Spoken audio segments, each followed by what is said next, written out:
Does anyone remember Nintendo Selects? It's been a while since I'd seen them. Recently I was going through some games to see which ones I'd feel comfortable selling since our boiler went out and we had no heat in the house. I went through my near complete collection of Wii U games and saw I had a copy of Donkey Kong Country Tropical Freeze still in the wrap. It was a Nintendo Selects title. That got me thinking. What happened to Nintendo Selects? That's what we're going to talk about today. Before Nintendo Selects, there was Player's Choice, which was essentially the precursor to that program. There were a select few games that sold over 1 million copies or something like that. They were like PlayStation's greatest hits or Xbox's platinum hits. I have a complete in-box copy of Super Mario Land 2 6 Golden Coins for the Game Boy that has the Player's Choice ribbon on the cover. I also have some GameCube games with that yellow banner that says the same thing. Player's Choice lasted between the Game Boy and GameCube generations. It wasn't until the Wii that we saw what we now know as Nintendo Selects, which were popular games reprinted, repackaged, and sold for only $20. That was a steal considering games usually retailed somewhere between $50 to $60. Back in the day, Nintendo were genuinely the value brand. Starting with the Switch, they quietly discontinued what were potentially the best deals in gaming, and Nintendo Selects were never seen again in any capacity. So what happened? Let's start with Satoru Iwata, perhaps Nintendo's most beloved president. He replaced longtime president Hiroshi Yamauchi in 2002, taking over after the release of the GameCube until 2015 during the struggles of the Wii U when he passed away from complications from a persistent tumor. He was not your normal businessman. His background was in games development, having developed Golf for the NES as well as games in the Kirby series, among others. You could tell he cared deeply about the craft. During his tenure as president of Nintendo, he popularized open communication with fans through what he called Nintendo Directs. He would often show behind-the-scenes interviews and projects in addition to revealing new games in a fun manner. Satoru Iwata built trust with fans of Nintendo. To go even further, when it was apparent the Wii U wasn't going to be successful, he cut his salary in half so they wouldn't lose any of their creative staff. A sharp contrast to how Western businesses operate in times of financial struggle. During the heights of the Wii and the lows of the Wii U, they were the value brand, trying to make gaming more accessible to many. With his death, went Nintendo Selects with him. There are a number of reasons why this happened. After the death of Satoru Iwata, Tatsumi Kimishima became president for the remainder of the Wii U days and into the release of the Switch from 2015 to 2018. However, it wasn't until Shuntaro Furukawa took office in 2018 we started to see some changes. First and foremost, Furukawa graduated college with a background in political science and economics, having been an accountant for a number of years and eventually became a member of the board of directors for the Pokemon Company. He worked his way up the corporate ladder as the one in charge of global marketing during the beginning of the Switch. He's numbers driven and really likes the analytics. It's a stark difference between he and Iwata. Where Iwata saw games as art, Furukawa sees a product. During the Switch's life, the company's motto went from focusing on quality and value to respect the value through pricing.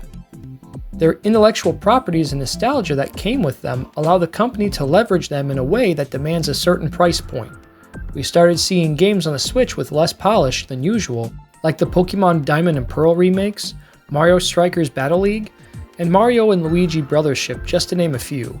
Not to mention we saw the limited release of Super Mario 3D All-Stars that was seen as scummy and unnecessary due to it being available at retail for only a few months. However, the Switch 2 was the first system Furukawa saw released during his tenure. I remember being hyped, especially enjoying the original Switch in OLED.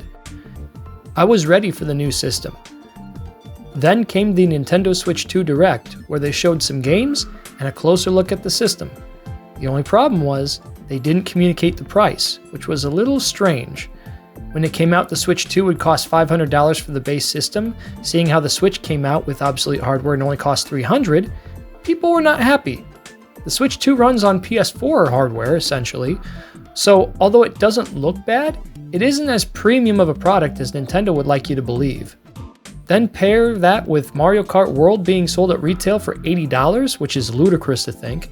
PS5 games release at $70, and they have the audacity to think that their games are worth more.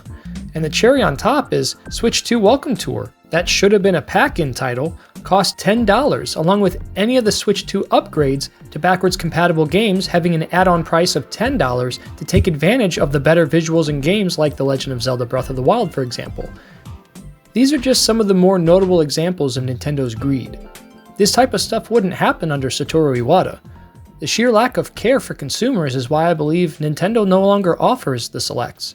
If they did what Sony does and offer games with DLC for $20 or even $30 a couple years later, they would probably feel like they're keeping money off the table, and consumers have gotten used to the respect the value thing. $60, $70, and $80. Nintendo games will stay at that price forever because they feel their games are much better than everyone else's. I decided after the Switch 2 reveal, I wasn't going to buy into the system until I saw some changes. It looks like I'll probably be waiting a long time. Now, other than greed, the only thing I can imagine being the reason why Nintendo no longer offers their selects is simply because compact discs cost far less than cartridges. When the Wii came out, you could buy a disc for cheap, so repackaging a game wouldn't cost much. For reference, it costs around $15 to produce a Switch cartridge and only $2 to $4 for a DVD. Not sure how much a Wii U disc would have cost since the type of disc was specific to Nintendo proprietary systems.